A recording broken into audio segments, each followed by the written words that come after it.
আসসালামু আলাইকুম, আশা করি সবাই ভালো আছেন। সড়ক ও জনপদের ওয়ার্ক অ্যাসিস্ট্যান্ট অন্যতম একটি প্রধান পদ, ১৬তম গ্রেড।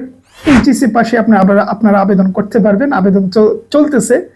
যারা আবেদন করেন নাই এখনো আবেদনটা করে নেবেন। আর আছে কিছুদিন আছে, কিন্তু আবেদনটা করে নেবেন। যারা করেছেন কমেন্ট করে জানাবেন। আজকে ইতিমধ্যে আমরা পরীক্ষার পদ্ধতি, অভিজ্ঞতা, তারপর ইত্যাদি ইত্যাদি নিয়ে কথা বলছি। কাজের ধরন কি, এগুলো নিয়ে কথা বলছি। যারা ভিডিও দেখেন নাই, চ্যানেলে ঢুকলেই পেয়ে যাবেন, ওগুলা দেখে নেবেন। আজকে যেটা বলবো সেটা হচ্ছে, আপনাদের কমেন্টগুলো আমি চেক করেছি, প্রচুর মানুষ জিজ্ঞেস করছেন পদোন্নতির বিষয়ে। তো অল্প করে পদোন্নতির কথা বলে দেবো, দেন সামনে প্রস্তুতি নিয়েও কথা বলবো, কি পড়বো কি পড়বো না। এবং আমাদের কাজও ইতিমধ্যে শুরু হয়ে গিয়েছে। বিগত সালের প্রশ্ন তো আমাদের কাছে আছেই, ওগুলো আপনারা পাবেন। আর কাজ তো চলমান আছে, আমরা শুরু করে দিয়েছি, সামনে আসবে এগুলো। তো যাই হোক, আজকে পদোন্নতির বিষয়ে কথা বলি। আচ্ছা, পদোন্নতি বলতে কি, ওয়ার্ক যে অ্যাসিস্ট্যান্ট এই পদটি, এটা তো শুরুতে বললাম ১৬তম গ্রেড। এই গ্রেডে প্রমোশনটা একটু স্লো। সড়ক ও জনপদ যেহেতু একটা কমন সূত্র রয়েছে, যে যে মন্ত্রণালয়ের মানে একটু ডিমান্ড বেশি, ধরুন ফর এক্সাম্পল দুদক বলেন, এনএসআই বলেন, বা যেগুলো একটু লাক্সারি জব, ওগুলো সাধারণত প্রমোশনটা একটু স্লো হয়ে যায়। ওইসব দপ্তরে প্রমোশনগুলা স্লো।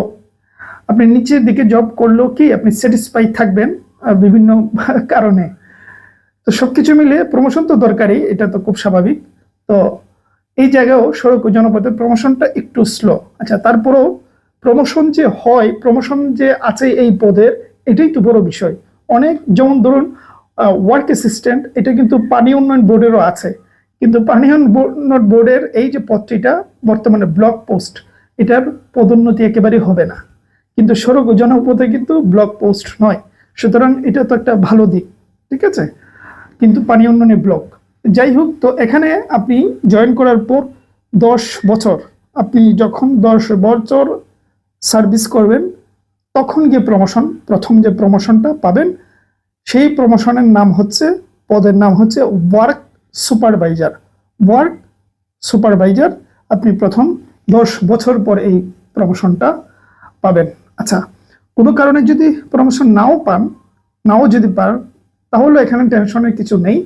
আপনার প্রমোশন না হলেও আপনার গ্রেডের পরিবর্তন হবে, টাইম স্কেল পাবেন। আচ্ছা, টাইম স্কেল হয়তো অনেকে বুঝবেন না এই পদে যারা করবেন। সহজ কথায় বললে, প্রমোশন না হলেও আপনার গ্রেডের উন্নতি হবে।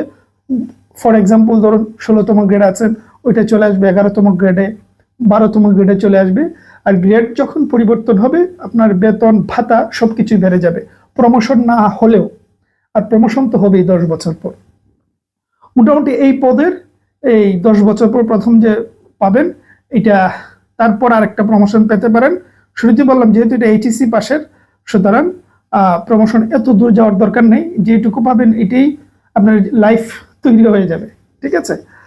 তো প্রমোশন নিয়ে অল্প কথা, সামনে আরো কথা বলবো, ঠিক আছে। তো মনে রাখেন, এইটাই এখানে প্রমোশন হয়, এবং সেটা 10 বছর পর, এবং সাথে সাথে টাইম স্কেল পাবেন, সাথে সাথে গ্রেডেরও উন্নতি হবে। আজকে এই পর্যন্ত। ভালো থাকবেন, সুস্থ থাকবেন।